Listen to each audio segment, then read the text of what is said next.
Our story begins as a global game announces its shutdown, and while everyone else is frantically selling off their gear to recoup some cash, Lin Feng decides to sell his house and take out loans just to top up his account. Others mock his apparent stupidity, but only he knows the truth. The moment the servers close, the entire world will change. Every monster, from lowly zombies to ancient demon gods, will descend upon the earth. Only those who kept their game characters will inherit their digital powers. In his past life, Lin Feng sold his account to face reality, only to die within hours. In his final moments back then, he made one last call to his in-game partner, Su Wanting, hoping they might meet again in another life. He said his farewells, but when he opens his eyes once more, he finds he has traveled back in time to just before the game's shutdown. Incredibly, he is currently on the phone with Wanting herself. Her voice comes through the receiver, sounding confused by his sudden intensity. She tells him to stop talking nonsense. Just because New Era is closing doesn't mean it's the end of the world. They can simply find another game. Besides, there are still 2 weeks left to play. She asks if he plans to sell his account like everyone else, but he quickly refuses. He realizes the account wouldn't fetch much money now anyway. More importantly, it holds all his memories, and he intends to play until the very last second.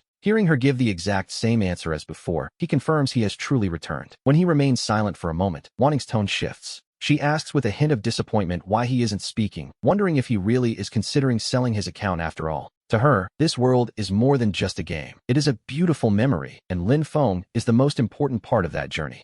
Naturally, the thought of him choosing money over staying with her until the end hurts. In his past life, she truly was disappointed by his choice. Yet, when the monsters arrived, Wanting, who had inherited her character's powers, still came to save him immediately. Sadly, he didn't survive the day. With that memory in mind, he smiles and promises her he won't sell. Instead, he will stand by her side until the very end. He vows to take her through every dungeon and scenic map they never got to finish. She sounds delighted, asking if he truly means it. They make a promise, and she tells him to get some rest so he can carry her through the game tomorrow. A perfectly ordinary request, or so she thinks. After hanging up on that sweet promise, he opens the game forums. Unsurprisingly, they are filled with players venting their rage at the developers. As he scrolls, he sees countless players dumping their gold. 100 million gold coins are being sold for a mere 100,000. We see that in this world-class MMO, gold used to be pegged 1-to-1 with real currency, but now the value has plummeted to 1,000-to-1. Deep down, Lin Feng knows there is no rush to buy yet, as prices will continue to crash. He keeps scrolling until a specific post catches his eye. His eyes light up at the sight of the Staff of the Storm God, a max-level artifact and the only one on the server, listed for 60,000.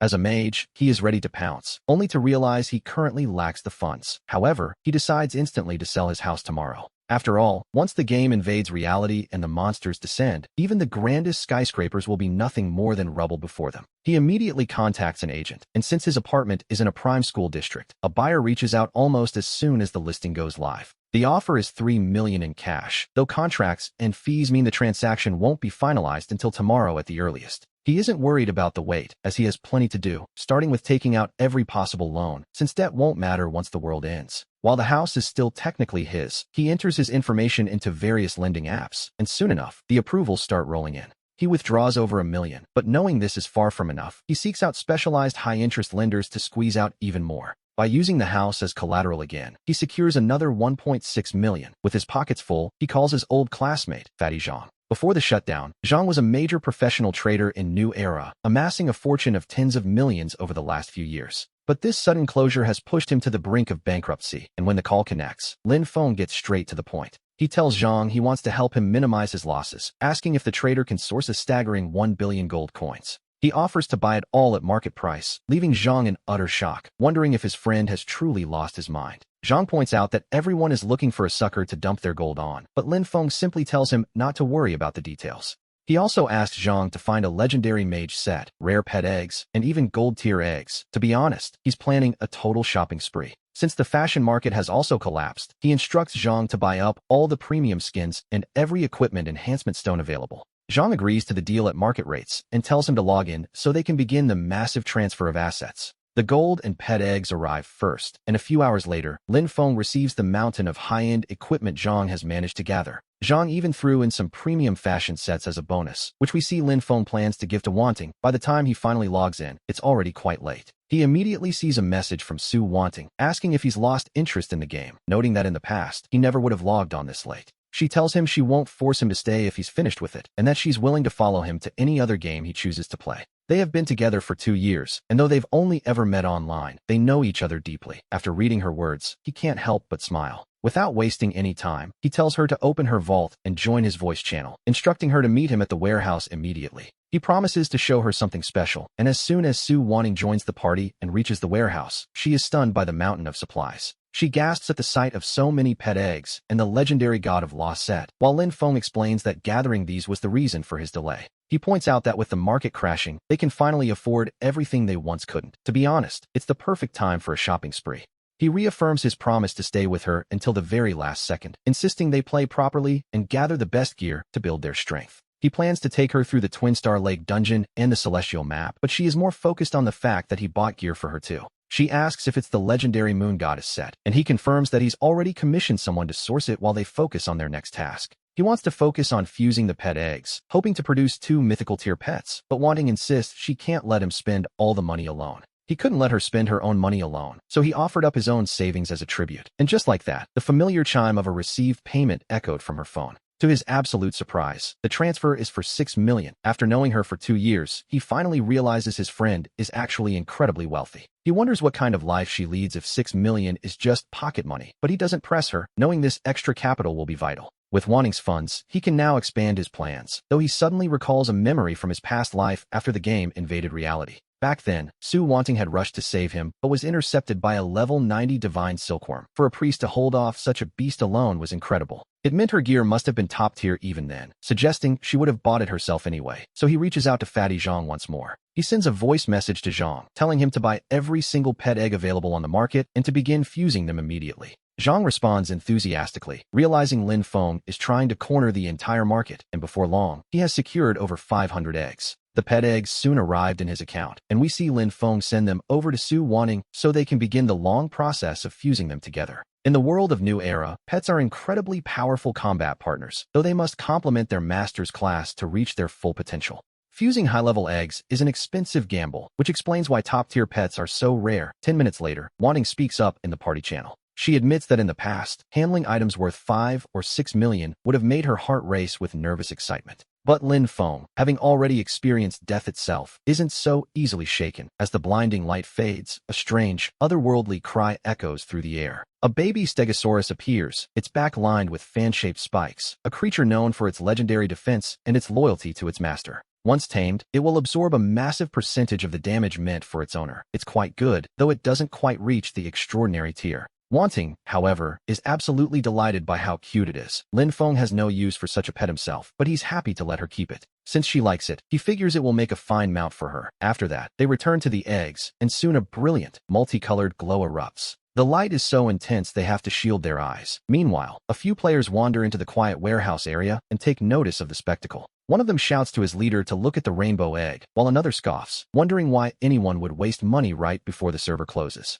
They suspect he might be a wealthy target and decide to mark him. A moment later, Lin Feng receives a party invite that is immediately retracted. He realizes instantly that he's been spotted by scavengers, players who hunt others for sport. In this game, there are no real-world laws to restrain them. It is a lawless, digital frontier where the strong prey on the weak without consequence. He knows these types will try to hunt him down and strip his gear, but since his own equipment and pets aren't fully powered yet, he isn't worried. He certainly won't be leaving the safety of the main city just yet. As the radiant light finally settles, the new pet stands before them. It is the vermilion bird, a fusion of a sparrow and a phoenix. After reading its talent skills, Lin Feng is genuinely stunned by its power. As a mythical tier pet, it possesses both massive explosive damage and the ability to be reborn from ashes. A prompt then appears to assign ownership. Before he can even say a word, Wanting smiles and waves her claim, noting that the vermilion bird is a fire-type pet perfectly suited for his class. She insists he take it so he can handle the damage output, while she and her baby stegosaurus focus on protecting him from harm. Lin Feng didn't waste time being overly polite and accepted the pet. Immediately, a world announcement flashed, congratulating him on being blessed by the goddess of luck. He had obtained the vermilion bird, a mythical tier pet, and the only one of its kind on the server. Naturally, the once quiet world chat exploded instantly. Some were amazed that such a creature could be pulled so close to the server's end, while others questioned the point of it all. They argued it was a waste of money for just a few days of glory. Yet because New Era is so immersive, many players remained dedicated to the very end. Like Su Wanting, they intended to play until the final second. Lin Feng, however, ignored the chatter as he still had a great deal to prepare. Before long, Fatty Zhang sent over another batch of goods, including a level 100 priest set, enhancement stones, talismans, and various rare reagent recipes. These items were essential for what was to come. After paying, he handed the priest gear to Wanting and shared his next plan. He explained that once they finished upgrading, they would tackle 200 treasure maps to hunt for divine beast pills or bloodline elixirs. Once their combat power peaked, they would head to the Heavenly Palace, a prospect that left Wanting absolutely thrilled, as it had always been her dream. The Heavenly Palace is notoriously difficult, the toughest dungeon in the game. Previously, only the wealthiest whales spending millions could hope to clear it. Now, with just a fraction of that cost, Lin Feng was already fully geared. As they teleported away, he hoped to lose the scavengers following them. Unfortunately, they were persistent and kept up the pursuit. Just then, Fatty Zhang messaged saying he had secured the staff of the God of Magic. He also found a pair of rare rings and a storage item with 1,000 slots. Lin Feng was delighted and urged him to mail them immediately. Such storage would be invaluable both in the game and in the reality to come. After that, he and Wanting cleared every single treasure map. He fed all the divine beast pills to the vermilion bird and the stegosaurus. In moments, they evolved into pets comparable to level 70 bosses. With his pets strengthened, he told Wanting they were heading to Tianyue City, a location chosen specifically because it is a private territory. His plan was simple: buy the city itself to serve as a fortress when the game invades reality. The billion gold coins he had Fatty Zhang collect were for this moment. After negotiating with the current lord, the deal was closed for 800 million gold. Once he held the authority, he took his first action. He immediately appointed Wanting as the vice city lord. By the time they finished, it was late, and after she fell asleep, he finally allowed himself to rest. He drifted into a deep sleep, only to be jolted awake the next morning by a phone call from a man whose voice he didn't recognize. The voice on the line asked if he was Lin Feng, identifying himself as Bai Haixing, the client who had purchased his house for his daughter. He explained that since she had never lived away from home, this new city felt foreign, so he hoped Lin Feng wouldn't move out just yet. He wanted Lin Feng to stay and look after her. Since he hadn't found a new place yet, he agreed, though he found the request quite strange. He wondered if the daughter was perhaps incredibly unattractive for her father to be so trusting, but little did he know, Bai Shiyi was already celebrating. Shiyi cheered to Su, wanting that everything was ready to give Lin Feng a massive surprise tomorrow. Meanwhile, Lin Feng simply went back to sleep. Our protagonist didn't sleep for long before a knock at the door startled him. Annoyed, he shouted that he already had his delivery and they must have the wrong house. As a shut-in, he rarely had visitors other than delivery drivers, but to his surprise, a woman's voice responded from the other side of the door. She asked if this was Lin Feng's home and introduced herself as Bai Shi. He was stunned, as he hadn't expected her until the following day. It was 10 o'clock at night, a bit late for a housewarming, one might say, and when he opened the door, he didn't find a dinosaur at all. Instead, he saw a stunning woman with long black hair and a perfect figure. Shi, seeing him staring blankly, felt a flash of irritation. She grumbled to herself, wondering why Su Wanting would stop playing games with her just to spend time with a man like this. He snapped out of it and invited her in, asking if she had driven herself there so late at night. Shi nodded while inspecting the apartment. His eyes lit up, realizing that a family who could drop $3 million on a house surely owned a luxury car, another asset he could potentially liquidate. In his mind, the more cash he had for the coming apocalypse, the better. Suddenly, Shi asked if he was still playing New Era. He confirmed he would play until the very last second, and she smiled, noting that she had exactly the same plan for the server's end. The shared topic of the game instantly broke the ice between them. Shi proudly mentioned she was a level 100 warrior aiming to become a Valkyrie. He smiled and invited her to join his group for a new dungeon, confident they could secure the first kill and its generous rewards. Shi looked at him skeptically, questioning the point of rewards when the game was ending, before suddenly changing the subject entirely. She asked if he truly didn't remember her or her in-game persona, Little Bird. Lin Feng froze as the realization finally hit him. He finally remembered that back when he was a complete novice in New Era, they had actually been teammates in a dungeon crawl. We see that back then, he had encountered Su Wanting in a group that also included a female character named Little Bird. She was known as Little Bird in the game. In reality, she was a young woman, and it turns out she wasn't small at all, proving that game IDs are rarely reliable. After that, he and Bai Shi joked around for a bit before heading to their rooms. Having been teammates who bickered constantly, they felt no awkwardness now, but suddenly, he realized that given her close relationship with Su Wanting must have known about the house sale all along. He quickly sent her a message. He asked if she knew everything. About 10 minutes later, Wanting replied that she had been showering and asked if Shi had arrived yet. She teased him, asking if he was happy with such a beautiful surprise. He replied that it was more like a shock, finally understanding her hesitation earlier. Wanting admitted she knew. She thought he was incredibly foolish to sell his house for her dream, but she found it quite endearing. She even added a shy emoji. He joked back, suggesting that was why she hadn't hesitated to give him all of her private savings. Seeing her reply, he felt a wave of relief, and they began chatting happily, even though they were only a couple in the game, and had never met in person. Years of daily companionship had made them feel no different from a real-life couple. He told her the house could be earned back later, and he would buy her an even better one when they married. For now, he just wanted her to be happy. He knew the server shutdown was hard on her, even if she didn't show it. His words moved Wanting deeply, though it sounded like a grand boast. Girls often fall for such gestures, especially since he actually had sold his house to play with her. She replied that she was completely touched. After a while, he said he needed to sleep, but Wanting was too happy to rest. She pulled Shui into a chat and told her everything. To an ordinary person, selling a house to play a dying game is utter madness. To be honest, it makes no sense whatsoever.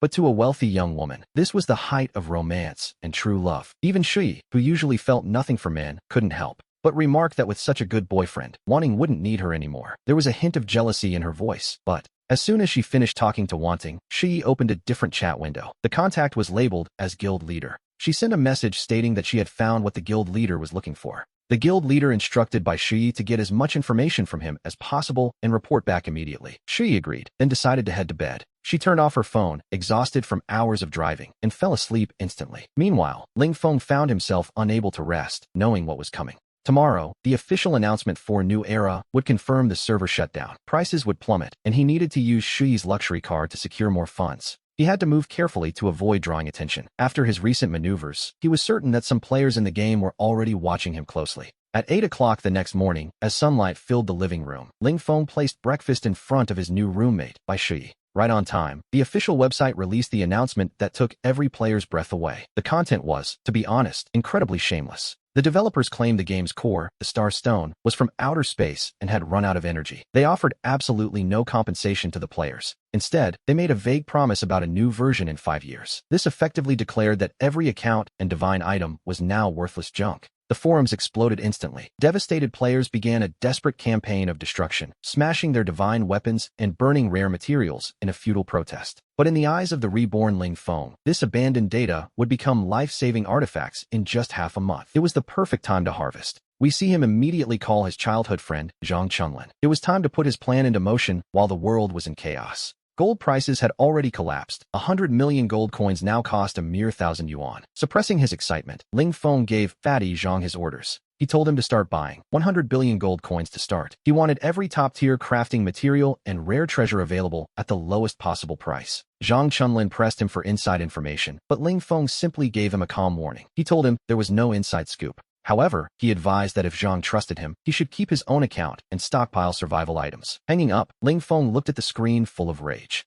A cold smile played on his lips as he watched videos of players destroying their gear. He finished the call and looked up to find Shui staring at him. She had heard everything, his frantic orders to buy millions worth of items, no matter the cost. Every word had reached her ears clearly. At this moment, Ling Feng was well aware of how suspicious he looked. He needed a way to explain his sudden, reckless behavior. Claiming he was betting on the developers giving into pressure was a weak excuse, full of holes. To be perfectly honest, it was hardly believable. She didn't believe him for a second, but seeing the absolute determination in his eyes, she felt a flicker of concern for his potential loss. Fearing he might lose everything and end up starving, by Shui's side, her tone softening as she remembered their time fighting side by side. She promised that if Ling Feng truly hit rock bottom, she could return to the Su family to help him borrow money to get by. Ling Feng felt a slight stir in his heart at her kindness, but deep down, he couldn't help but think of her as a naive girl. In half a month, this money wouldn't even be worth the paper it's printed on. Only the materials he was hoarding would be their ticket to survival. After sending away the worried Shui, we see him return to his computer. While Zhang Chunlin handled the real-world harvesting, Ling Feng had other plans. Inside New Era, he had a plan that was even more expensive and far more insane. He headed straight for the capital's recruitment hall.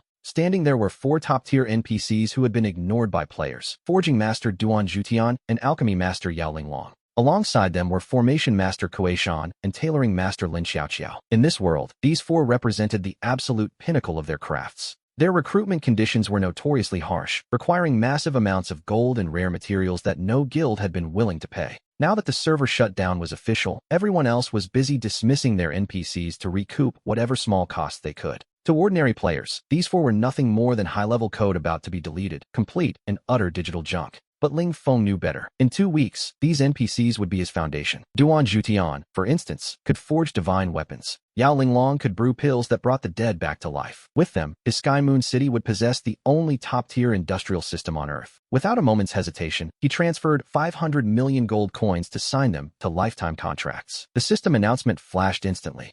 The server-wide message congratulated Ling Feng on recruiting the 4 great masters. For a moment, the world chat fell into a stunned silence. Then, a wave of mockery erupted. Players wondered if Ling Feng had lost his mind, buying NPCs that couldn't be saved. Was he planning to be buried with the game? He watched the screen fill with insults and ridicule, yet he remained completely unfazed. Meanwhile, Zhang Chunlin was moving even faster than expected. In just a few hours, the first batch of 10 billion gold coins had been transferred to his account. The New Era auction house was now a scene of despair. Items that were once rare and priceless, like deep-sea secrets and oath crystals, were now being dumped like common trash by the roadside. It was a fire sale of epic proportions, and for Ling Feng, it was the opportunity of a lifetime. Zhang Chunlin sounded panicked, asking why Ling Feng was throwing 10 million in cash into a dead end, wondering if the developers were secretly planning a data migration. He joked that if this wasn't the case, they'd both be sleeping in cardboard boxes under a bridge by tomorrow. Listening to his probing tone, Ling Feng felt a wave of nostalgia. As lifelong friends, he truly wanted to save the man, but how much Zhang would believe was ultimately up to fate. He chose not to reveal the truth about the apocalypse just yet. Instead, he calmly told him there was no inside information, but suggested that Zhang should prepare his own account by hoarding as many high-level potions and survival items as possible. He assured him that these items would soon be far more meaningful than the numbers in his bank account. To be honest, it was the best advice anyone could give.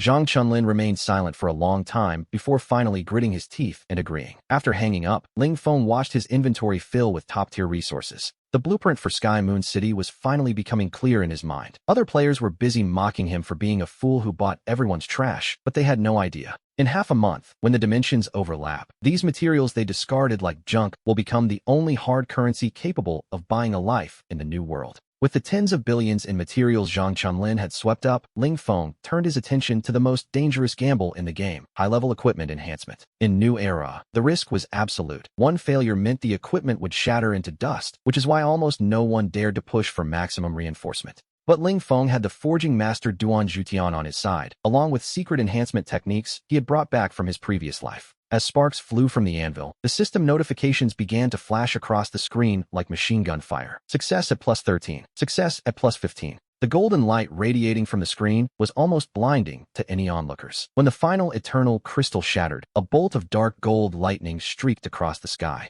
The server's first ever set of +18 God of Magic gear was officially born. Even for a regressor like Ling Feng, seeing the final stats brought a cold sweat to his brow. His magic attack power had soared to 78,000, and his movement speed was now high enough to leave afterimages behind him. It was, quite frankly, a terrifying sight. These values had completely shattered the game's balance. Top-tier players and elite guilds were now nothing more than dust he could sweep away with a single wave of his hand. Su Shi watched from the side, completely stunned. She even asked him with a hint of worry if the system might ban him for looking like a cheater with such high stats. Ling Feng gave a faint smile and patted her head, telling her not to worry. The operating company was currently in such chaos that no one was monitoring the game anymore. Besides, he wasn't doing this to become a king in a dying game. He was doing it because in half a month, when the monsters finally descend upon the earth, this gear would be the only thing standing between humanity and total extinction. And so, the real preparation was only just beginning. Having absolute power is the only way to protect those you care about in this hellish apocalypse. Now that his god-tier gear is complete, it is time to head to the Southern Heaven Gate. He intended to reclaim the rewards that were rightfully his. Half an hour later, we find the battle inside the Southern Heaven Gate dungeon reaching a fever pitch as Ling Feng and Zhu Niao coordinate their attacks. While Jianlong struggles to hold the line against the crushing pressure at the front, Su Wanting, acting as the team's priest, keeps the holy light of healing flowing almost without pause. She is the only reason the team hasn't been wiped out yet. Ling Feng calmly directs Su Wanting, warning her that the great ape generals must be pulled 2 at a time, never more than 3. These elite monsters possess a firepower skill similar to a monkey's fur-plucking technique. Once they take high damage over a large area, they immediately summon a sea of great ape warriors.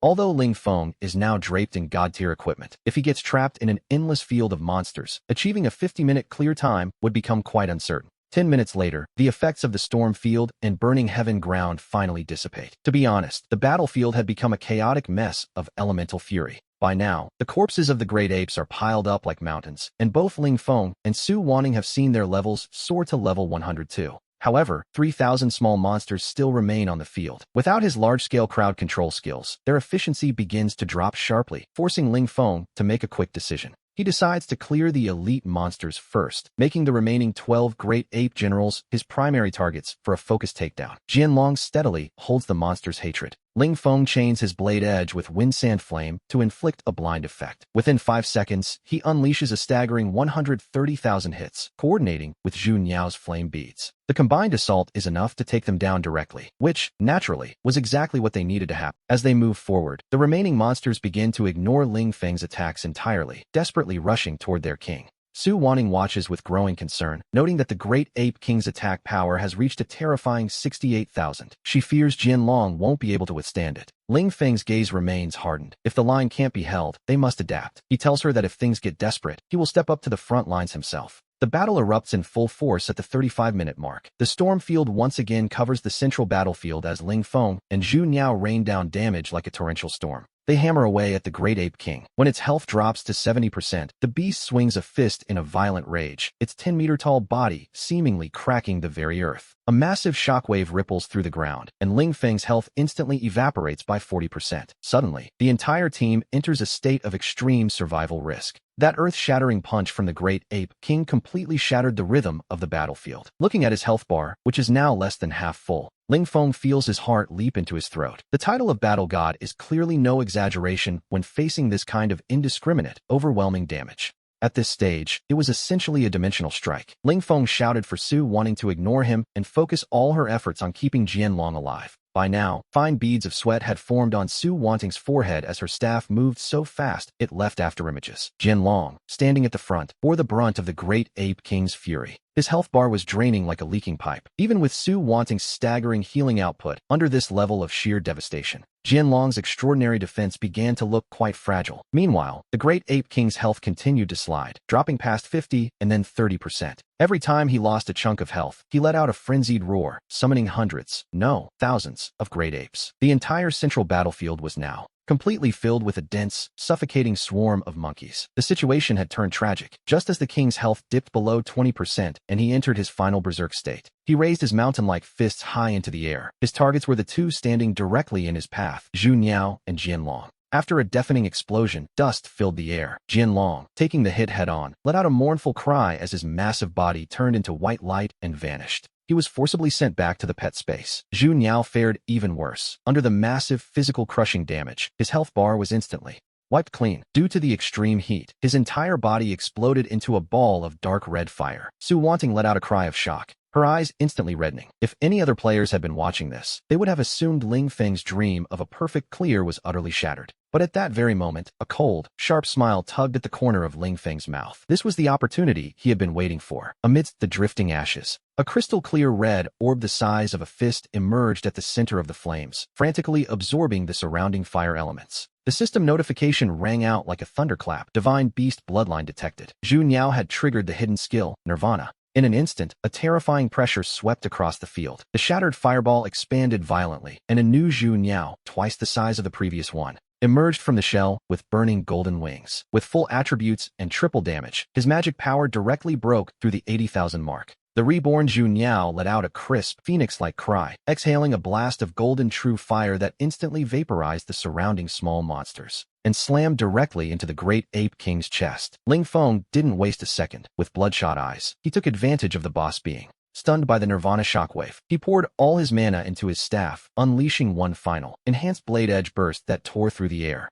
and pierced the Great Ape King's chest. With one last unwilling roar, the massive beast that called itself the Battle God finally collapsed. The server announcement rang out right on time, congratulating the team of Ling Feng and Su Wanting for completing the dungeon in 43 minutes and 52 seconds. They had claimed the first clear of the Southern Heaven Gate, earning a 100-fold experience reward. Ling Feng let out a long breath as his level soared to 113. He knew this was merely the first step in establishing absolute dominance before the end of the world arrived. And while we see Ling Feng and Su Wanting building their rapport while grinding mobs in the dungeon, the respawn point in the capital city of Zhangqiang was absolutely buzzing with chaos. A beautiful young streamer named Lin Xiaoya was posting a tearful complaint. She had just reached level 30 only to be ambushed by gold thieves who took everything. At that moment, the bandits known as the Ghost Power Psychopath Hunters were lurking outside Tianhua City. To be honest, they were quite persistent. They had intended to ambush Ling Feng, but since he hadn't left the dungeon, they turned to bullying new players to earn a few $100 a day. Inside the dungeon, Ling Feng didn't give these clowns a second thought. He was busy leading Su Wanting through a clever exploit of the dungeon's mechanics. The giant general would continuously summon subordinates, creating a perfect natural training ground. After 2 hours of high-intensity grinding,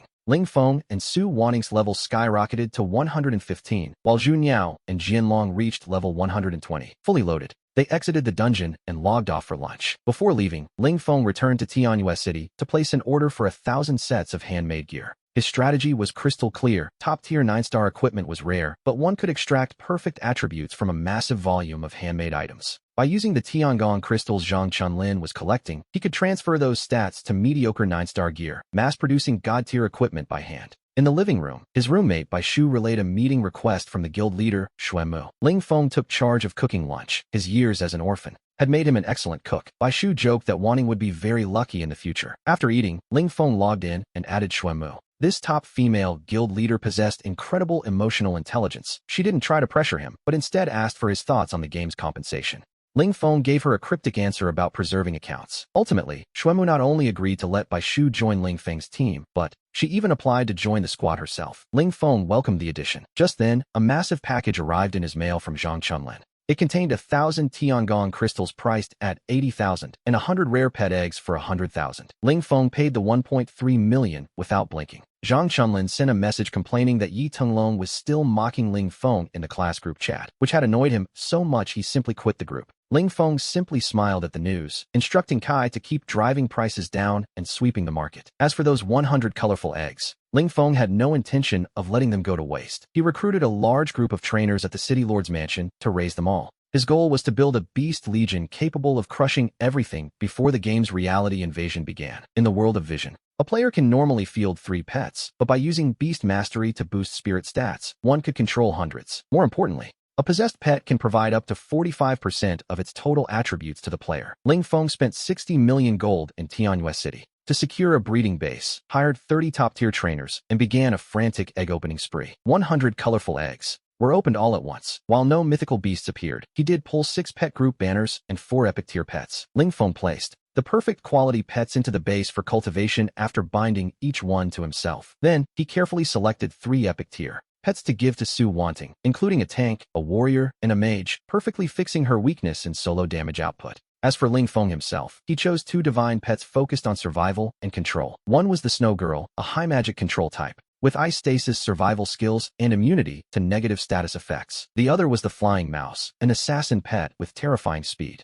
Once possessed, this would allow Ling Feng, a wind mage, to truly become a man as swift as the wind. With the pets settled, he began identifying those 2,000 sets of level 100 handmade gear. After half an hour of work, his luck surged, yielding 8 9-star pieces. Though the base stats were underwhelming, Ling Feng used the Tiangong crystals to extract perfect attributes, personally crafting gear for Su Wanting. He created the Red Moon Belt and the Sacrificial Cloak with maxed-out traits, boosting her healing effectiveness by 30%. This allowed her to achieve the ultimate build for a priest. It was a complete success. With the equipment support, all her skill levels reached 13, a stat line that wouldn't lose out even to the most elite players. Just then, Su Wanting logged back in. Ling Feng handed over the top-tier divine gear and the pets, and the two prepared to continue grinding. Su Wanting softly asked if, after reaching level 100, he could take her to explore the Heavenly Palace. Ling Feng dotingly agreed. And as we often see, surprises tend to appear when one least expects them. While digging through 500 premium treasure maps, Ling Feng found 10 eternal crystals and something far more rare, a fragment of the God-slaying array. This was a grade 9 city defense formation capable of trapping even celestial gods. Ling Feng knew its strategic value immediately. He contacted Zhang Chunlin at once, issuing a strict order to acquire the remaining components at any cost. Deep down, he had a feeling about this particular find. He sensed that this god-slaying array might become Tianyue City's ultimate trump card in the future. After a long day of grinding, Ling Feng was about to log off when a knock sounded at his door. His roommate, Bai Shui, wanted Ling Feng to accompany him to school the next day to get familiar with the campus. To Shui, this was just a normal favor between roommates. After all, he had even offered to lend Ling Feng money before. However, the reborn Ling Feng only felt a cold irony. In an era where modern weapons couldn't stop a level 80 black dragon, and where technological civilization was about to be torn apart by a single arrow, going to school was, to be perfectly honest, a complete waste of life. He knew only the magic from the game could stop the coming disaster. And so, right in front of Bai Shui, Ling Feng called his instructor to request a 3-day leave, declaring he would only return to campus after the game's invasion began.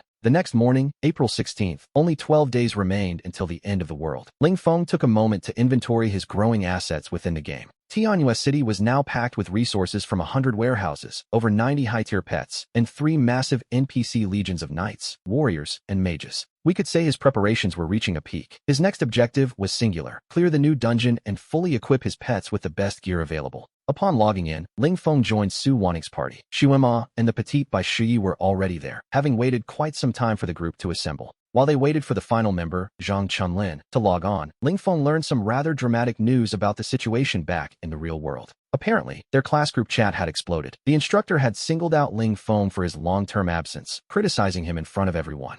His old rival, Yi Tenglong, took the opportunity to mock him mercilessly, even threatening to report Ling Feng to the Academic Affairs Office. Ling Feng intended to ignore it, but he discovered that Zhang Chunlin, usually a timid IT guy, had transformed into a digital warrior, taking on the entire crowd single-handedly. When Yi Tenglong tried to use his brother's reputation as a local thug to threaten him, Zhang Chunlin didn't flinch. He fired back, saying that if he had a brother on the streets, then he had an army of 3,000 internet trolls ready to make both brothers famous on the national news headlines by morning. He was certainly a loyal friend worth trusting. As for Yi Tenglong, Ling Feng didn't even blink. In his memory, the man was already a ghost of the past. In Ling Feng's memory, Yi Tenglong was one of the first cowards to sell his account and flee the game. In 12 days, when the worlds overlap, these so-called local thugs and rich heirs won't even be considered ants in front of Ling Feng and his transcendent power. Not long after, Zhang Chunlin logged on, and our 5-person team was finally assembled. Their objective was the new Heavenly Palace dungeon, titled The Chaos of the Heavenly Palace, a grand narrative detailing the tragic downfall of a celestial realm. The dungeon blended Eastern and Western fantasy, featuring the Southern Heaven Gate and 12 divine temples, all woven into a complex system of scheming deities. The giant ape king, who had been repeatedly defeated in the previous Southern Gate dungeon, made a return here, now upgraded to level 120.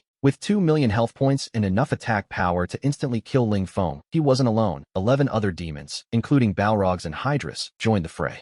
It was a truly staggering scene of carnage. Once the team gathered, the guild leader Shuema suggested they start on normal difficulty just to get a feel for things. Ling Feng didn't object. After all, even a normal difficulty clear offered supreme treasure chests and decent rewards. At this point, their team composition was top tier. We see the server's #1 wind mage, Ling Feng, joined by the top priest Su Wanting and the 3rd-ranked warrior, the petite and delicate by Shui. Rounding them out was Shuema, an elementalist with a hidden class. Only the childhood friend, Zhang Chunlin, lagged slightly behind in terms of raw power. As a knight, his full set of 9-star handmade gear was worth less than $1 million, but with Ling Feng and his divine pigbird pet dealing terrifying damage, it wasn't an issue. They cruised through the normal difficulty. The pigbird not only displayed high intelligence, but also contributed 26% of the team's total damage. This was quite a blow to Bai Shi's pride. As a top-tier warrior, his output was actually lower than a pet's. He immediately vowed to buy 10,000 colorful eggs, just to hatch an even stronger divine beast. Zhang Chunlin remarked that the market for these eggs was currently low due to high consumption, but Shi didn't care. He and Su Wanting had a simple mindset. They just wanted to enjoy the game. Soon, the team moved on to hard difficulty, and Ling Feng unleashed his full power. He led the team at a blistering pace. While the others were busy clearing mobs, Bai Shi actually started opening his eggs right there in the middle of the dungeon. Half an hour later, right in front of the level 128 king, a divine light suddenly descended. Shi had actually hatched a mythical-grade pet, the celestial dog, Tingo. Seeing its stats, the entire team was ecstatic. It had an SS+ rating and incredibly high physical attack growth. It possessed 3 god-tier skills: Unyielding Will, Ancient Bloodline, and Frenzied Devour. For every 1% of health lost, its attack and defense increased. With a built-in 50% health boost and 30% lifesteal, it was, to be honest, perfectly tailor-made for a melee god of war. It was a peerless brawler, yet in a truly comical twist. Bai Shi's first reaction upon seeing this divine beast was one of pure disgust. Having been bitten by a dog as a child, she had a lingering psychological trauma. She would have preferred a cat over the celestial dog. Ling Feng joked about trading it for a flying mouse, which only prompted a more miserable scream from Shui, as she was terrified of mice too. Despite the laughter, they successfully cleared 2 rounds, leaving Ling Feng with 2 supreme treasure chests in hand. Seeing Shui's incredible luck, even Shuema felt tempted. She theorized that because so many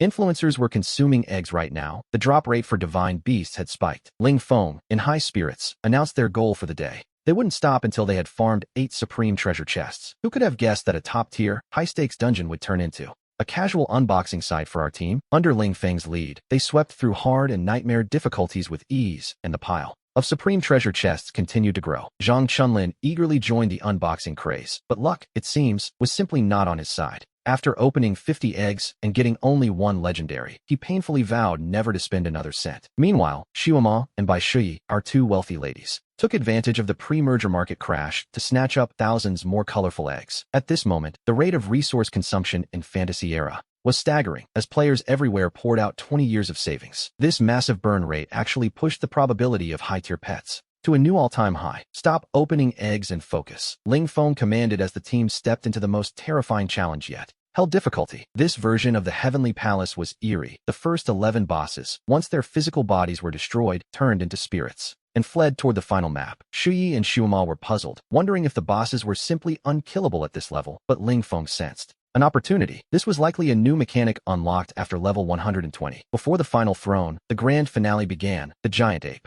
king brutally devoured the souls of the other 11 demons. His health instantly ballooned to a staggering 3 million as he transformed into a 100-meter giant. Looking like a living King Kong, a single basic attack from him stripped 50,000 health from Zhang Chunlin. This terrifying, defense-ignoring damage made everyone feel the cold breath of death. At the critical moment, Ling Feng showed his true colors as a regressor. He ordered everyone not to draw, aggro, or use crowd control. Instead, they were to find a massive throne, stand on it, and only use attack skills. The priest wasn't even allowed to heal. Though Bai Shui was completely bewildered, she followed orders. Then, a miraculous scene unfolded. Because the throne triggered a specific collision bug, the massive giant ape king was completely unable to lock onto any targets on the thrones, wandering aimlessly between the 5 seats like a headless fly. With the help of this bug, the boss with 3 million health became a sitting duck. As the ape king crashed down, server-wide announcements began flashing frantically. Ling Feng's team didn't just secure the first clear, they also obtained an incredibly precious rare profession treasure. But what truly shocked the entire player base was what came next. The system immediately announced the opening of the level 120 soul cultivation system and the launch of the reputation system. The world channel erupted into a total frenzy. Some players cursed the developers for creating a money pit right before the shutdown, while others leaked that Ling Feng had actually mortgaged his house just to play. Facing a screen full of ridicule and confusion, Ling Feng watched his experience bar nearing level 120 with a cold smirk. To be honest, he expected nothing less from them.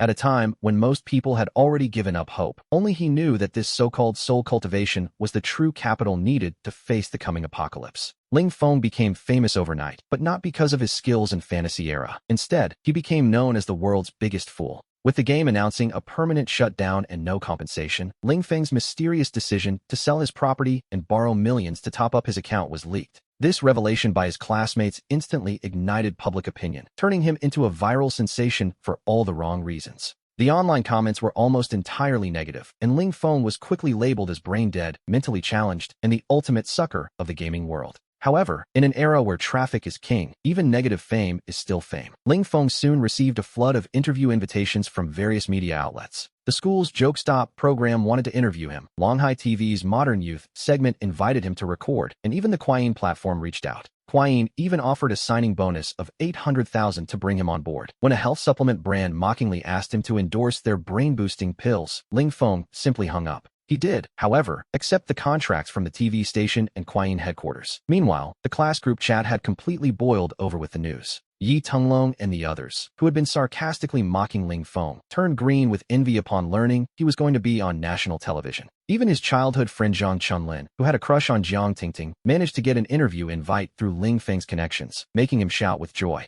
Su Wanting, however, was filled with worry when she called. She assumed Ling Feng was only agreeing to these interviews because he was desperate for money. She feared he was willing to act like a circus monkey for the entire nation to laugh at just to pay off his debts. Ling Feng knew the apocalyptic crisis was imminent, but since he couldn't reveal the secret of his rebirth, he planned to claim he had experienced a prophetic dream. He planned to use the national broadcast as a platform to issue a final warning to the public and the military, while once again reminding Zhang Chunlin of their mission. The in-game acquisitions could not stop. Even if prices continued to plummet, they had to sweep the market, especially for that rare God-slaying formation fragment.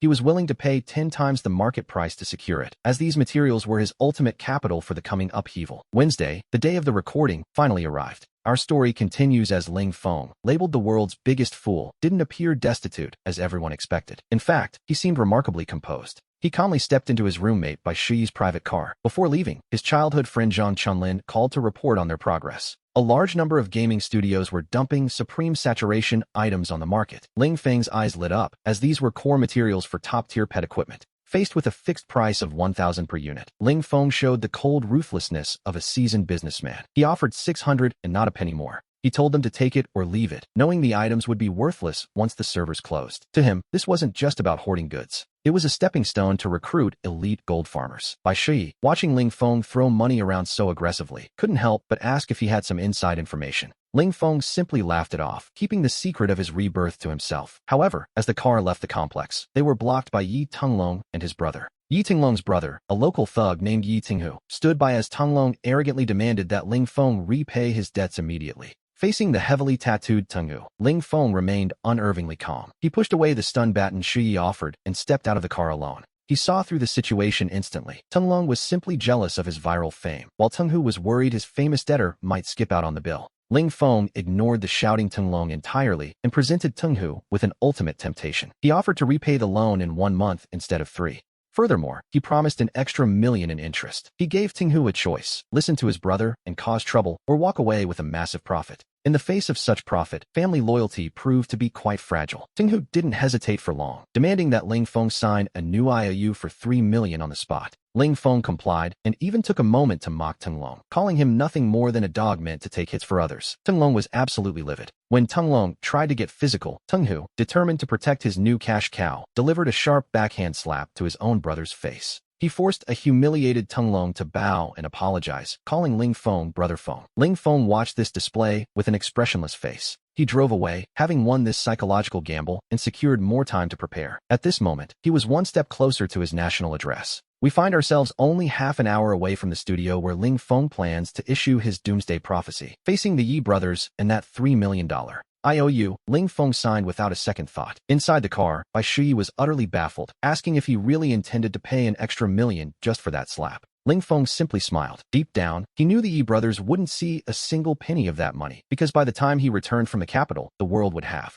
changed forever. 2 ordinary men who hadn't inherited any game abilities were destined to become monster fodder. At that point, the IOU would be nothing more than scrap paper. On the way to the television station, Ling Feng advised Shi to go home and stay with his parents. He knew that the game's invasion wasn't just a disaster. It also brought a mystical energy that could cleanse the body, curing all diseases and even regenerating limbs. Meanwhile, in the world of supreme saturation, the update to the soul cultivation system had become the new priority. This system completely overhauled the game's core logic, allowing players to use soul energy to maintain their physical condition and eliminate hunger entirely. Consequently, a new currency called soul crystals replaced gold as the most precious consumable. From common to iridescent grades, the exchange rates were staggering. A single iridescent crystal could cost 100 million gold coins. Knowing their true value, Ling Feng immediately ordered Zhang Chunlin to exploit the current exchange rate and sweep the market for gold. His goal was to stockpile 10,000 iridescent crystals, a fortune large enough to buy several small countries within the game. A little later,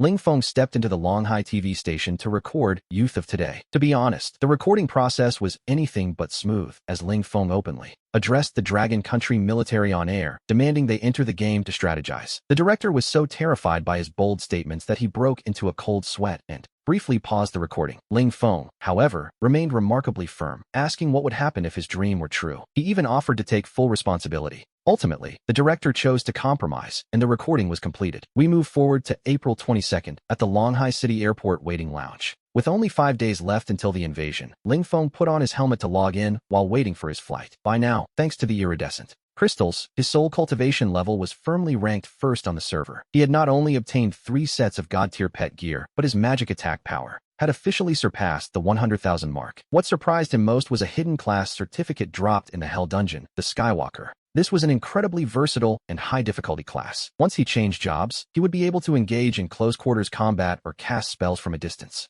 It truly offered total freedom on the battlefield. Looking at the hidden class certificate in his hand, Ling Feng found himself hesitating for a moment about the transition. Becoming a Skywalker meant he would have to say goodbye to professional class sets and rely solely on self-crafted gear. However, the growth potential of this class was simply unprecedented, with every attribute rating reaching S rank or higher. Most notably, the agility coefficient was 0.05, exactly 5 times that of a wind mage. This meant that once he changed jobs, he would possess ultimate speed and a versatile mastery of both physical and magical combat. Just then, Su Wanting logged in as well. Since there were 2 rewards for this dungeon, he didn't hesitate to hand her the other hidden priest class certificate, the Light Meditator. After her job change, Wanting unexpectedly triggered an SSS rank difficulty quest, saving the tribe of the Holy Maiden of Light. To be honest, the stakes were massive. Ling Feng glanced at the rewards and was instantly stunned. It didn't just offer a unique mythic-grade weapon, the Scepter of the Holy Maiden. More importantly, owning it allowed one to command the entire Holy Maiden tribe within the game. He knew very well that once the game invaded reality, this would essentially give Wanting an absolutely loyal army of supernatural beings. He decided right then that once his current business was finished, he would definitely help her complete this quest. Before heading to the capital, Zhang Chunlin called him, his voice brimming with pure ecstasy. He hadn't only regained his confidence in front of his crush, Jiang Yuyu, but had also managed to sweep the market for a batch of level 120 high-grade identification scrolls. The screenshots he sent completely solidified Ling Feng's resolve to change classes. Level 120 handmade gear wasn't just powerful, it also featured unprecedented extra skill slots and gem sockets. He immediately ordered Chunlin to spare no expense, even if it meant selling everything, to sweep up every gem on the server. As he boarded his flight to the capital, he had no idea that Longhai TV, fearing the implications, had already reported his recorded footage to the military. In a secret base, personnel were repeatedly analyzing his prophecy. While most felt the game invading reality was pure fantasy, the veteran General Lu Quan possessed a different kind of vision. He knew that the Star Stone, which served as the game's carrier, had a mysterious origin and technology centuries ahead of Earth. Since it cost very little, he felt it was better to believe it might be true than to ignore it entirely. A wise precaution, one might say.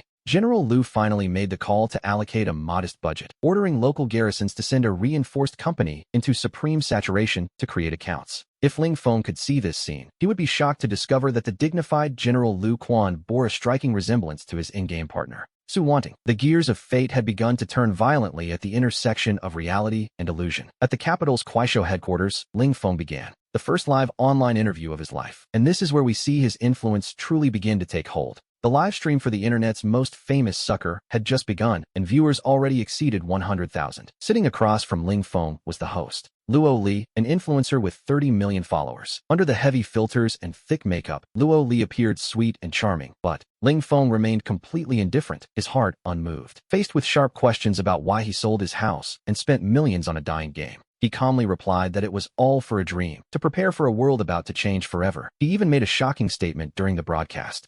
He announced that his Mage God set, bought for over $1 million, was now for sale for $3 million. Those who believed him would buy it, he claimed. The comments section exploded instantly, filled with mockery and insults calling him a scammer. Seeing his popularity peak, the platform officials immediately arranged for him to try livestream selling. They clearly had bad intentions, pushing high-profit, low-quality products onto him, hoping to exploit his remaining value as a disposable asset. To be honest, he didn't hesitate to agree, as he felt absolutely no psychological pressure. He knew that once the great change arrived, these buyers would never see the day their orders were delivered. Meanwhile, he desperately needed the funds to complete his final harvest of in-game resources. After 2 days of frantic selling, he had managed to rake in $8 million in profit. Just then, Shuemo actually called him. He really intended to spend $3 million to buy that Mage God set. With a smile, he said it wasn't just nostalgia, but a way to support a friend. When the news reached the live stream, it triggered another massive internet earthquake. The haters were furious, yet they had to admit this world was becoming more surreal than a novel. On the evening of April 26th, Ling Feng returned to his home in Longhai City with ample funds.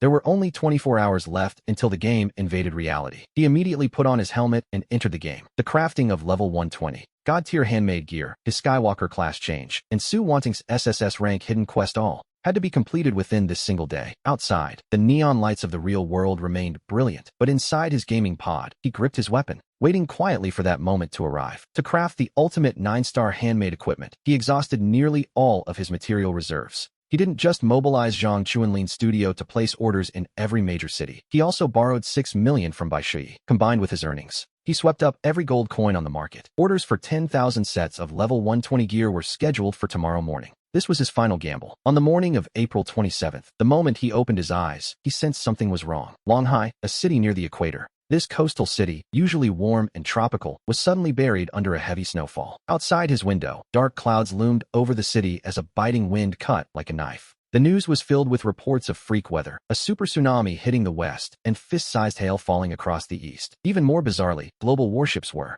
frozen solid in the middle of the ocean, and every missile on Earth had become a dud overnight. Science was collapsing, and myth was about to descend. He immediately logged into the game. His mailbox was overflowing with 60,000 pieces of equipment sent by Zhang Chunlin. Out of 10,000 handmade sets, fewer than 5 were 9-star masterpieces. Holding his breath, he used the Heavenly Palace crystals to reset the stats repeatedly. 20 minutes later, the entire server witnessed the birth of a level 120 Mythic-grade handmade set. Without a moment's hesitation, he completed his Skywalker class change. This hidden profession, which normally forbade dual-path cultivation, now possessed terrifying stats thanks to his god-tier gear. His mythic weapon, Heavenly Secret, didn't just boost all his skill levels. It was also embedded with the Bloodlust gem skill. And as for the belt, it possessed a unique trait known as, well, we'll see that in action soon enough. Most absurdly, his movement speed, boosted by agility coefficients and equipment traits, had reached a staggering 234 yards per second. This meant he could dash over 200 meters in a single second, twice as fast as a racing car at full speed. He opened his newly mastered skill, Super Slide. Reading the description, which stated that damage increases by 30% for every 100 yards of speed, he let out a cold, knowing smile. Now, even a basic level 1 slide would unleash enough double damage to drive any opponent to utter despair. Outside, the snow fell heavier and heavier, almost as if the world were holding a funeral for the civilization that was about to pass away. To be honest, the style of this profession felt a bit off. It was essentially a super-powered rogue build. Aside from the sneak attacks and crowd control, even high-damage ultimate moves like Enchanted Half-Moon Slash carried that terrifying bonus where the faster he moved, the higher the damage became. But that wasn't even the most broken part. The true core of the Skywalker lay in his ability to learn the competitive skills of most other classes. In the City Lord's warehouse, he sifted through the skill books Zhang Chunlin had collected for him. He carefully selected two. The first was Heart Energy Overkill. This was a nightmare for any single target. It delayed damage calculation while stacking Heartburst layers, finally detonating for double pure damage. This meant that even if his opponent was a massive tank, once he stacked 30 layers of Heartburst, that final explosion would be enough to make them vanish from the face of the earth. The second was 7-Star Convergence, an elite assassin's escape skill involving 7 consecutive teleports. Each jump left him briefly invincible, a fatal advantage for a Skywalker who could now output damage while remaining completely untouchable. By now, his equipment score had surpassed the second-place player, Shuema, by 18,000 points, but he knew it wasn't enough. We see a global ranking list suddenly appear, where only the top 100 players are scored. He sat at the very top with a perfect 100. He understood that this list would determine how much power they could retain when the game invaded reality, and whether their stats would be nerfed. As soon as Su Wanting logged in, he handed over the level 120 mythic handmade set he had prepared. Her gear began to glow with a divine light. Only when her score climbed to second place did he finally breathe a sigh of relief. Next, he gathered Zhang Chunlin, Shuema, and Baishu. It was time to take Su Wanting to complete the unique SSS rank quest, saving the Holy Maiden clan. In the voice chat, the atmosphere was heavy. Shuema's voice trembled as she reported that massive hail was already killing people in the north. He calmly told them to look closer. He pointed out that such extreme weather was common in the game, and urged them to check the international news across the firewall. They would find that the dream he mentioned during his livestream was becoming reality. For a moment, the channel fell into a deathly silence. Everyone began frantically refreshing news feeds, watching missiles fail, satellites lose control, and tsunamis swallow cities. They all understood the truth. Tom was running out for the old world. Zhang Chunlin, though confused, felt that following the boss was the only way to survive. While shouting enthusiastically, Zhang Chunlin spent money like water to boost his own ranking. The team then set off for the Temple of Light. April 27th, the final afterglow of civilization. In this fading light, they would seize the last remnants of power before the end. Only a few hours remained before the official game servers would shut down forever. Success meant the absolute loyalty of the Holy Maiden clan. On the rankings, he still held the top spot with a perfect score of 100. This was his guarantee for a full power inheritance tomorrow. Under his urging, Zhang Chunlin had also pushed his score up to 93. With everything ready, the 5-man team entered the quest location, the Land of Exile. To be honest, the place looked like a living hell. As soon as they landed, a massive earthworm burst from the ground, its 3-meter-wide maw dripping with a foul, nauseating rot. The sight was so repulsive that Baishu almost vomited right then and there. Inside a hollowed-out withered tree, we find the survivors of the Holy Maiden clan, women with long golden hair who immediately kneel before Su Wanting. They address her as the God-minded one, revealing they were imprisoned here by the gods to serve as food for the level 150 world boss, the Earth Dragon King. The Holy Maiden clan has a unique constitution. With the holy fruit, they can produce all-female offspring, and we see over 10,000 of them hiding in this wasteland. This means if the quest succeeds, Su Wanting will command a transcendent army of 10,000, but to save them, they must first kill the Earth Dragon King. The monster's true form is 100 meters tall, a sight so maddening it could break a man's sanity, especially as it begins spraying foul rot everywhere. He had Zhang Chunlin quickly procure 5 sets of ninja gear with masks to block the stench, and only then did the fully equipped team charge into the fray. Zhang Chunlin shouted that this was the first time he regretted playing a knight, yet he closed his eyes and rushed forward to draw the monster's aggro. In his ultimate state, the protagonist's speed soared to 400 knots as his moon-slicing strike landed two terrifying damage numbers directly on the boss. One hit for 220,000, another for 110,000. He keenly noticed the monster had high magic defense but relatively low physical armor. Using the Skywalker's ghostly speed to dodge the tail, he unleashed a flurry of soul-burst marks and empowered stuns from the rear for a full minute. After circling the massive beast and stacking 30 layers of starburst, he triggered a violent detonation that caused the Dragon King's health bar to evaporate. 1,000,000 health points, a full third of its life, vanished instantly, causing the beast to let out a desperate roar as it opened its maw to release a swarm. Countless small earthworms crawled out, attempting to drown the team in a sea of insects, but he simply sneered and activated his belt's forbidden spell. In a miracle instant, all of his skill cooldowns were refreshed, including that lethal soul burst. To be honest, the Dragon King never stood a chance. He declared the monster's end had arrived, marking what would be humanity's final great battle within the virtual world.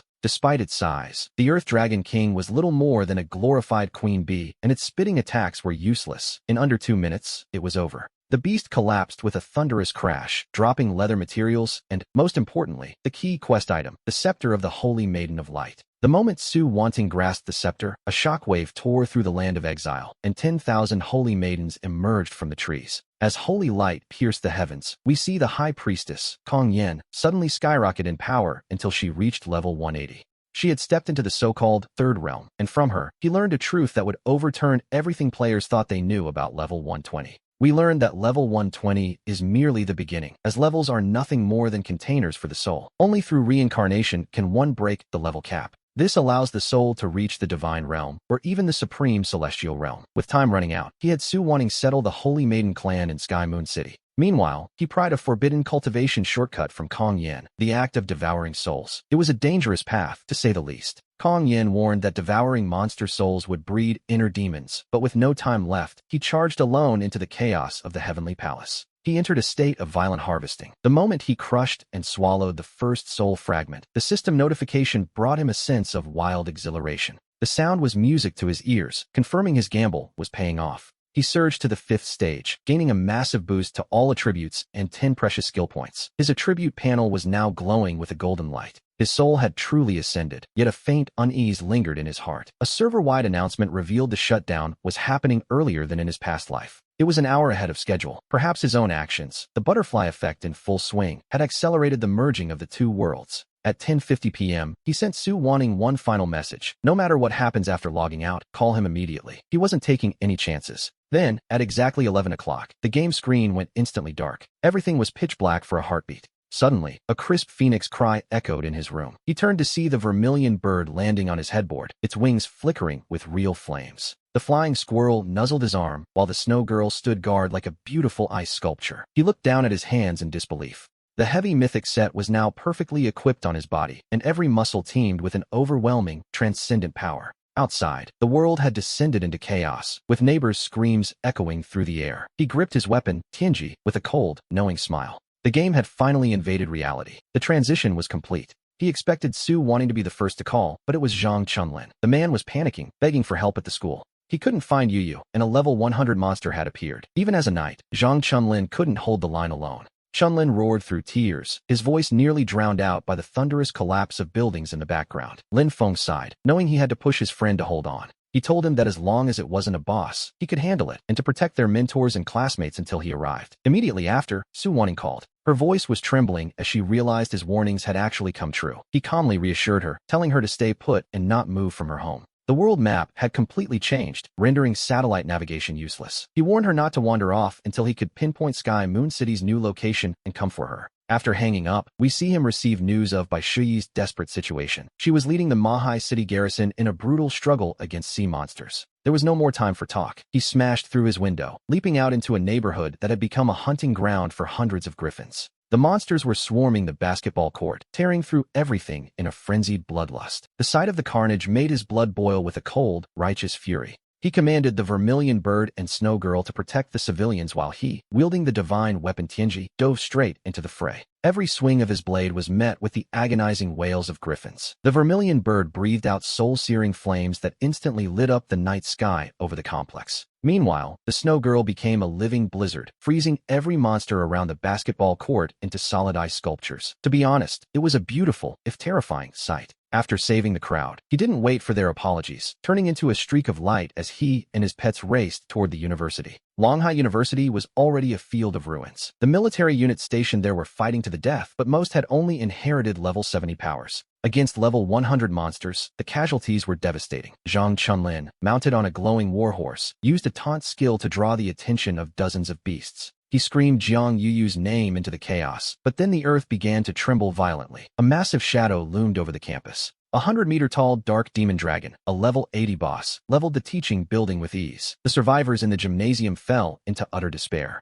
Yi Tenglong, that coward, was literally wetting himself with fear while simultaneously cursing Jiang Tingting and blaming Lin Feng for their predicament. He whined that since Lin Feng knew the invasion was coming and grew so strong, he was obligated to save them, which, naturally, was a ridiculous thing to say. Suddenly, a crimson streak of fire tore through the sky as Lin Feng's voice descended coldly from above the dragon. He told Yi Tenglong his money was for his own life, not for trash. He ordered the Vermilion Bird to burn that oversized worm to a crisp. Just as Yi Tenglong was continuing his pathetic rant, the bird's flames erupted. The divine light of the Vermilion Bird's flames illuminated the entire scene as Lin Feng hovered on trembling wings before the 100-meter-tall dark demon dragon. Chunlin stared in disbelief, shouting that his friend could actually fly, but Lin Feng simply replied that it was a basic pet possession skill. The dark demon dragon let out a world-shaking roar. It was the very beast that killed him in his past life, but now, it was merely a pile of experience points. He activated an enhanced thrust, and the divine weapon Tianji pierced the dragon's eye like a falling star before he used his extreme speed to vanish.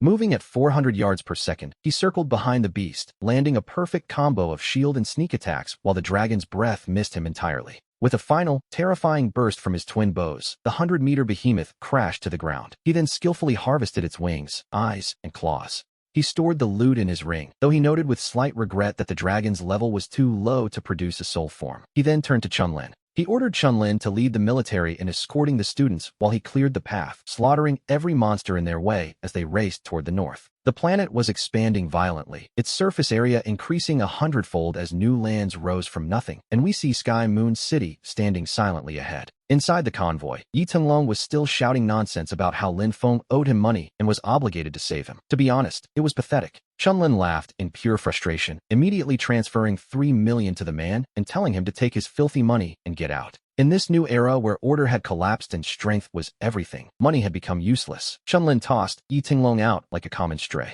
As the man landed among the circling monsters, the students finally realized that neither law nor gold could save them now, only raw power mattered. We return to the gates of Sky Moon City, where the cat girl Achi and her knights knelt on one knee to welcome their city lord. The 100,000 refugees behind him were utterly stunned. His previous multi-million-dollar investments had secured the only steel fortress in this wasteland. He immediately had the high priestess, Kong Yin, reach through the void to rescue Su Wanting and her family from the surrounding monsters.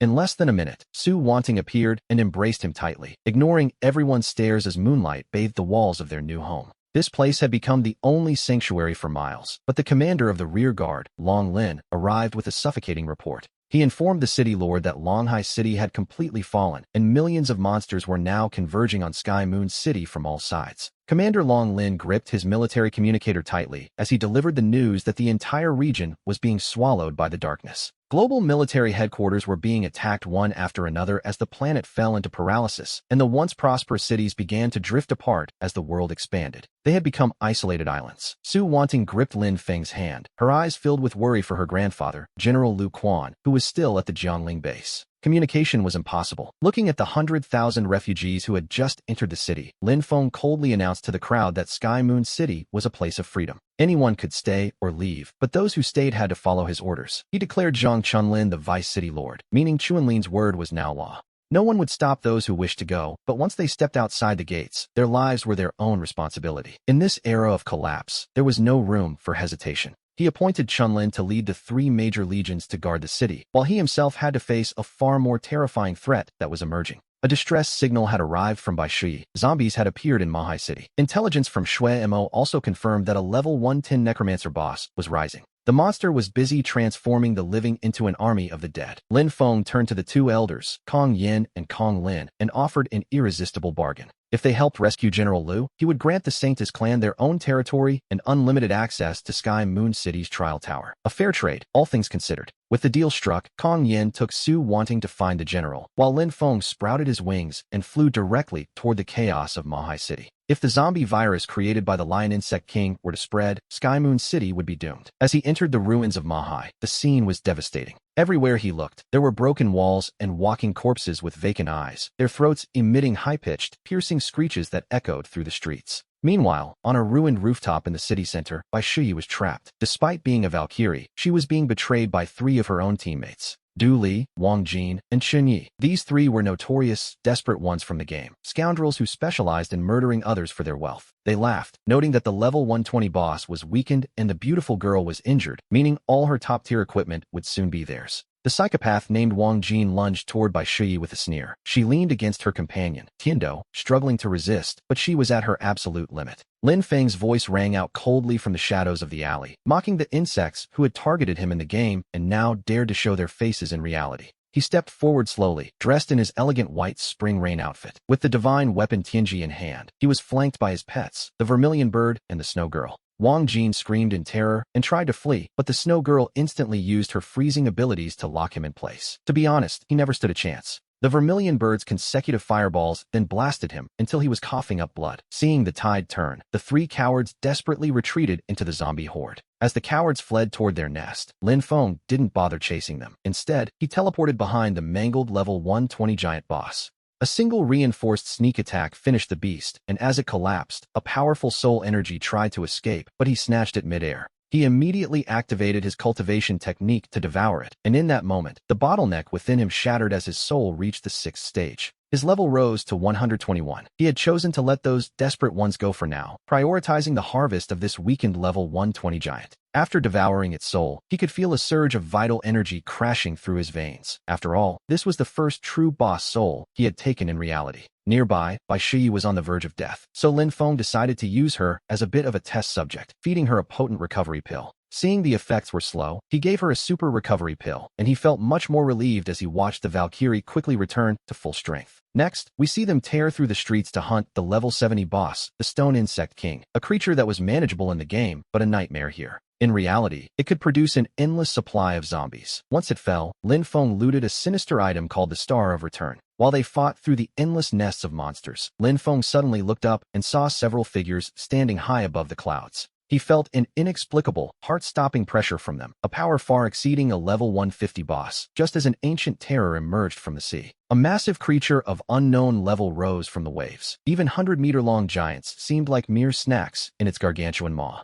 Lin Feng grabbed Baishui to retreat, but a thunderous roar echoed from the sky, cursing the beast for daring to cross the border and plunder Longling territory. The golden light dissipated to reveal a man in shimmering golden armor holding a spear, descending from the heavens. He was a high official of Longling. This was Jin Chong, the governor of Jinhai province, and to Lin Feng's shock, the ferocious sea demon actually retreated in fear back into the depths. The beast hissed about the end of the divine path as it fled. Just then, 2 familiar lights landed. Su Wanting had arrived with Kong Yin and Kong Lin. They were accompanied by General Liu Quan, now clad in blood-red armor. Upon seeing the 2 elders of the Sanctus clan, Governor Jin Chong's demeanor shifted instantly. He became remarkably respectful, and upon learning they were staying in Sky Moon City, he began to look at Lin Feng with newfound interest. It was from Jin Chong that Lin Feng would finally learn the cruel, unvarnished truth about the current state of the world. The planet we once knew as Earth had changed into something far more vast and dangerous than anyone could have ever imagined. In the eyes of Jin Chong, those who were devoured by monsters were merely useless trash who had squandered 20 years of opportunities to grow stronger. Since Lin Feng was the lord of Sky Moon City, the governor formally recognized his status, declaring that from now on, he would be one of Jin Chong's subordinates. Facing a governor of such unfathomable power, Lin Feng understood he had to bow his head for now, though being treated like a mere pawn filled him with silent fury. The world was far larger and darker than he had ever imagined. On the journey back, he began calling Liu Quan grandfather out of newfound respect. He urgently pressed for news on the global situation, and General Liu Quan looked at him with a heavy, somber expression. we see that the planet once known as Earth has been reshaped into a map that is entirely unrecognizable to its former inhabitants. As night fell in the brightly lit hall of the city lord's manor, Lin Feng realized just how absolute this global transformation truly was. To the east, the island nations had completely fallen, while to the north, the great powers were struggling to survive in a state of eternal, bitter cold. The Western powers had turned to scorched earth overnight once their heavy weapons failed. Meanwhile, the Dragon Kingdom had expanded 100-fold. Their region was now part of the Longling territory, ruled by Governor Jin Chong, who looked down on the original humans with nothing but disdain and charity. Bai Shiyi waved her weapon in frustration, declaring they couldn't just sit and wait for death, while Jin Chong treated them like subhumans. Grandfather Lu Quan nodded in agreement, acknowledging Lin Feng as the city lord and the undisputed strongest among them, whom they would all follow. Their goal was to organize every survivor to endure and find a way to live through these chaotic times. But their planning was soon interrupted. The High Priestess Kong Yin suddenly announced she was taking Su Wanting away, claiming a rare mind seer would only waste her talent among those who hadn't even reached their second job advancement. Her words were harsh, yet she looked at Lin Feng with a strange glint in her eyes, warning him not to be deceived by his own current standing. She explained that Jin Chong valued him not just for the city, but because he was a Heaven Walker, a legendary class seen only once in 10,000 years. While powerful, this status meant that many more traps and assassination plots would follow. Lin Feng was shocked to learn his true potential was so vast. Just as he was processing this, Long Jiang, the commander of the Sky Moon Knights, rushed into the hall to deliver an urgent report. They had discovered an endless mountain range of gold to the west, and even more importantly, a vast soul mountain range to the northwest. Buried beneath it were spiritual veins that produced soul gold stones, essential for soul cultivation. Hearing this, Kong Yin stood up abruptly, her voice filled with urgency. Kong Yin proposed that if Lin Feng could grant 2 mountain peaks to the Saintis clan as their territory, they would form a mutual defense alliance. The Mind Seer could train in the mountains near Sky Moon City, which seemed like a fair trade. Lin Feng immediately led his group out to investigate. As he hovered in the air, gazing down at the endless, shimmering mineral ranges, he felt as though he were looking at a golden empire rising from the ruins. Zhang Chunlin began digging enthusiastically and soon unearthed a sparkling soul gold stone, a treasure of immense value in this new world. Lin Feng turned to Kong Yin and agreed to the deal, though he added a condition. He wanted more than just an alliance.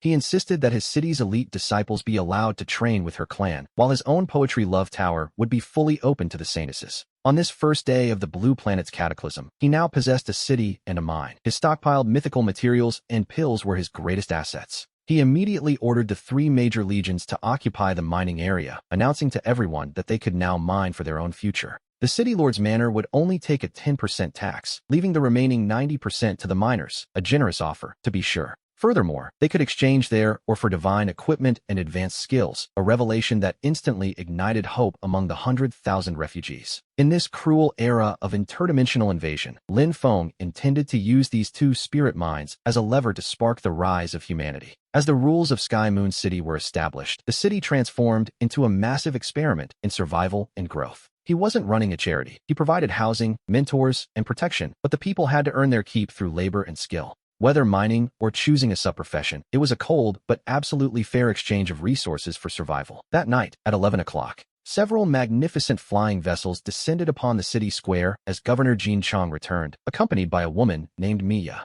Mia was the president of a powerful chamber of commerce, joined by 8 formidable clan leaders from the other world. She observed Lin Feng with the calculating gaze of a superior, noting that in the entire province, he was the only human to hold a city. During the banquet, Jin Chong finally showed his true colors. He recognized Lin Feng's title and ownership of the mines, but at a steep price. The cost was staggering, a monthly tribute of 5 million ordinary soul gold stones and 50 million gold coins. It was blatant exploitation, yet Lin Feng knew that Sky Moon City currently lacked the leverage to negotiate for anything better. Jin Chong took a slow sip of his wine, telling Lin Feng not to find the price too steep. Sky Moon City sat right in the heart of monster territory. A beast tide was scheduled to strike the city tomorrow morning, but for this price, the governor promised to buy Lin Feng 10 days of peace. It was a development period bought with massive resources. Lin Feng took a deep breath and asked if doubling the tribute would grant him more. He wanted the right to proactively hunt the surrounding world bosses during those 10 days. Jin Chong laughed, finding the young city lord quite clever. The deal was struck. Once those greedy guests departed, Lin Feng immediately summoned Lu Quan, Su Wanting, and Zhang Chunlin to his side. He knew perfectly well that Jin Chong's stability was just an illusion built on exploitation. To these outsiders, they were merely walking ATMs. If they didn't grow stronger in these 10 days, the city would become ruins once the tide hit. He told Chunlin to mobilize the entire city.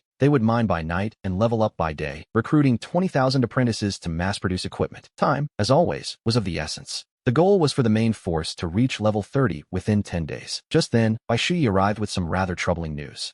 The snow demon, Han Bingbo, who also held the city, had sent a desperate plea for help. His region had no grace period at all. Lin Feng decided he had to go, not just to save an ally, but to see exactly what this so-called beast tide was made of. He also wanted to uncover the secrets between these interdimensional kingdoms. He asked the High Priestess to delay building their territory for now. He turned to Kong Yan, requesting that the Saintis clan lead his people in a frantic leveling spree in exchange for full access to the city's mines. After securing the home front, he gripped his weapon. Some might think he was soft for letting those elite enemies escape earlier. But faced with a level 120 boss and a breakthrough in his own soul realm, he had to prioritize his own evolution first. In this unpredictable blue planet realm, strength is the only foundation. Before heading to the Ice Kingdom to support the Snow Demon, he had to ensure absolute stability at home. He entrusted the city's defense to Su Wanting, with Bai Shui and old Lu Quan assisting. As for Vice City Lord Zhang Chunlan, he was already buried in work. He had to settle the 100,000 refugees Jin Chang had dumped on them. He also had to organize groups to level up outside. We see those who had lost their homes now forced into the mines and the wilderness. Lin Feng understood that in this digitized reality, hard work was no longer a choice. It was the only way to stay alive. In this world, survival isn't guaranteed, but laziness is a death sentence. Before departing, Lin Feng took one last look at his status panel, noting his soul had reached the 6th stage. After this breakthrough, the advantages of his Skywalker class became truly terrifying. His new skill, the Nine Heavens statue, was a revelation that didn't just offer explosive power. What he valued most was the 3 seconds of absolute invincibility it provided. In a reality where you only have one life, invincibility is essentially a golden ticket to cheat death. Once everything was settled, Lin Feng transformed into a blur of shadow, streaking across the night sky toward the border of the Ice Kingdom. To be honest, he moved faster than most could see. As he passed over a dark, dense forest, flashes of lightning below caught his eye. He suppressed his aura and landed silently upon the treetops to observe the commotion.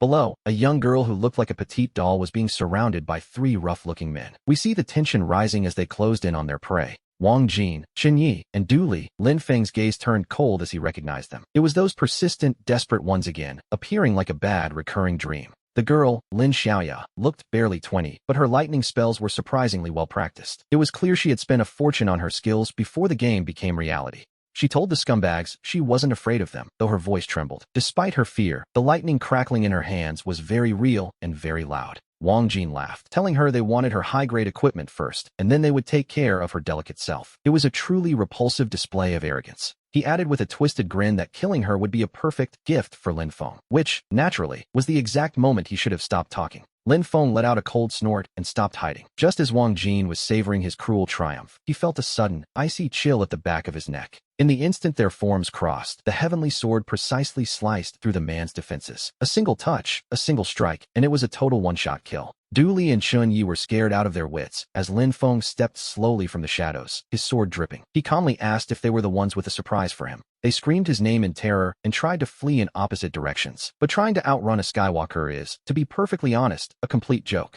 With 2 swift flashes, Du Li stopped breathing and Chun Yi was cut clean in half. As he lay dying, Chun Yi broke into a fit of manic, desperate laughter. He gasped that Lin Feng would never know who their boss was, and that this mysterious leader would kill them all. Lin Feng looked at the corpses with zero emotion. He told himself it didn't matter who their boss was. Anyone blocking his path would share this fate. But as he prepared to leave, Lin Xiaoya let out a high-pitched scream. She shrieked in delight, realizing it was actually Lin Feng, and declared herself his biggest fan. It was a rather sudden shift in tone, to say the least. Before he could even react, she lunged at him like an octopus, wrapping her legs tightly around his waist while sobbing with relief and excitement. As she sobbed about her family's shop, Lin Feng stood there frozen, staring at this self-proclaimed #1 fan who apparently bought 1,000 units of every item in his shop. For the first time, he felt he was facing a problem far more troublesome than a 150-pound monster. Lin Xiaoya, could you please just get down?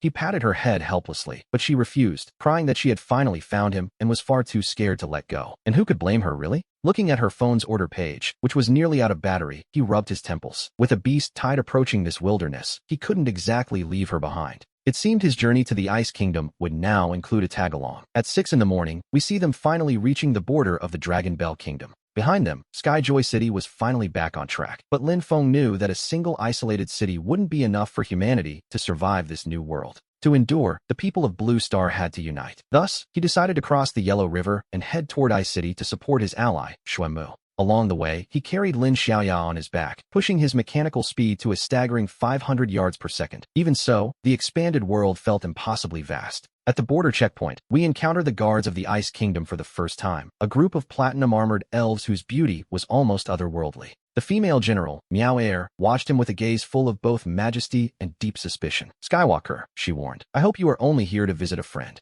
She added that his very existence was a massive problem, a statement that only deepened Lin Feng's doubts. Kong Yin had once mentioned that the Skywalker was a symbol of hope. He wondered why even these otherworldly elves were so wary of his profession. However, he had no time for deep reflection, as the clock was ticking for his friends. By his calculations, Xuanmu's Ice City should be facing the brunt of the beast tide right about now. It was 8 in the morning when Xuanmu stood atop the city walls. She watched as monsters surged below like a black tide. Beside her stood only 600 inheritors who had retained their game powers. The rest were just ordinary people. She reminded her sisters that this wasn't a game anymore. There were no respawns, and falling meant the end. To be honest, the weight of that reality was crushing. Her voice trembled slightly in the cold wind, yet it remained firm. What truly angered her, however, were the elven airships hovering high above the clouds. The elves of the Ice Kingdom looked down on the struggle as if watching a gladiatorial performance, their eyes filled with nothing but cold indifference.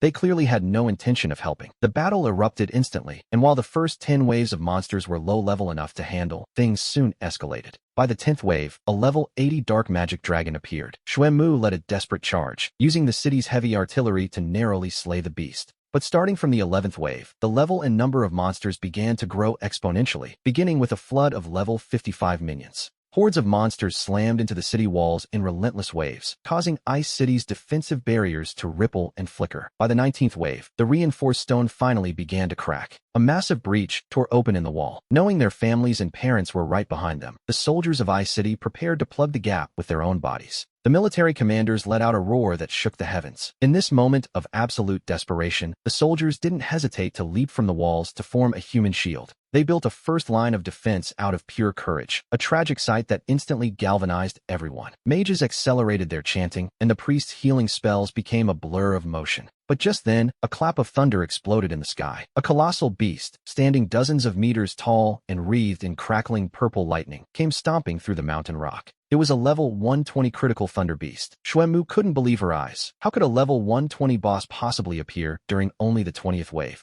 Her face turned deathly pale. She looked up toward the clouds, where the elves were elegantly sipping wine, their lips curled into cruel, mocking smiles. In that instant, Xuanmu realized this wasn't a natural beast tide at all. The elves were manipulating the event from the shadows, intent on turning Ice City into a tomb. She gripped her staff so hard her knuckles turned white, wondering where Lin Feng could be. To be honest, he was her only remaining hope. At that very moment, we see Lin Feng carrying Lin Xiaoya, moving like a bolt of white gold lightning as he skimmed across the surface of the Yellow River. He was advancing at full speed toward Ice City, which was currently teetering on the brink of total collapse. The elves' level 120 puppet had already crushed the outer defenses. Xuanmu had activated her elemental cleansing and the 5-element array, but against the thick-hided thunder beast, her efforts seemed like a drop of water in the ocean. Even the combined skills of hundreds of inheritors had barely managed to shave off a quarter of the beast's health. It was a sobering realization, to say the least. Xuanmu's eyes filled with despair as she wondered if this was truly the end. High above in the clouds, the white elf princess, Moe,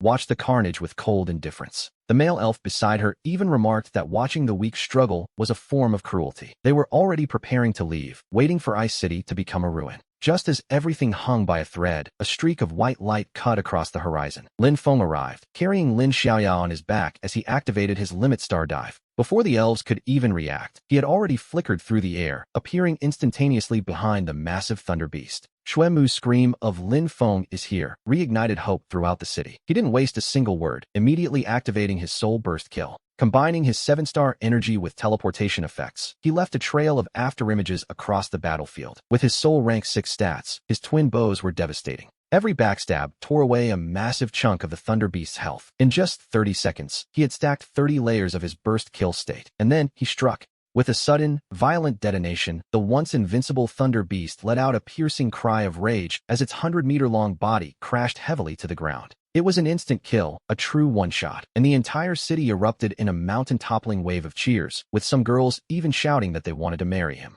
High above on the airship, Princess Mo suddenly stood up, her pupils flickering with a purple light as she stared intently at Lin Feng's silhouette. She realized he was a skywalker, that legendary profession, but what shocked her even more was when he summoned the pigbird. For the first time, the proud elven princess showed a look of sheer terror. An ancient pigbird had actually acknowledged a human as its master. Lin Feng ignored the prying eyes from above and quietly devoured the thunder beast's soul, causing his soul experience to skyrocket instantly. Taking advantage of the gap in the siege, he mowed down lesser monsters while leading Xiaoya and Xuanmu, his level reaching 122 during the frantic slaughter. By the 30th wave, level 120 gold-devouring beasts burst from the earth, creatures that consume metal and possess a defensive power that is a nightmare for any fortress. He ordered Xuanmu to control the formation while the pigbird unleashed its spirit fire, all while he activated his storm field to draw the monster's hatred. Xuanmu used her 5-element array to lock them firmly in place, and under the pigbird's indestructible spirit fire bombardment, the scene became quite intense. The metallic bodies of the gold-devouring beasts were melted into pools of molten iron, and Lin Feng moved quickly to snatch their shimmering golden souls. As that soul energy entered his body, he felt a thunderous roar in his mind. His soul experience was full, and he was finally breaking through. As the 40th wave was wiped out, his soul cultivation officially stepped into the 7th rank, a milestone that changed everything. He could feel a surging, majestic power deep within his soul, and his Skywalker attributes underwent another qualitative transformation, his twin bows surpassing 90,000 power. His movement speed became so fast that even afterimages were hard to capture, but he was surprised to find that Xuanmu, a top elementalist, was still at rank 3. He asked her with genuine confusion if she had ever tried devouring souls, to which she replied that souls were simply too difficult to catch before they vanished. Xuanmu's answer left him between laughter and tears. It seemed his godlike speed wasn't just for combat, but a literal cheat code for soul cultivation. While others saw fleeting spirits that vanished in an instant, to him, they were merely fruits waiting to be picked. Meanwhile, back in the clouds, the White Elves' conspiracy continued as the effeminate male elf, Erxius, complained to Princess Moe with a twisted expression of pure resentment. He asked Her Highness if they were really going to let these lowly ants from Blue Star survive this ordeal. Princess Moe replied coldly that the ants would only be allowed to pass the trial if they proved themselves useful to her people.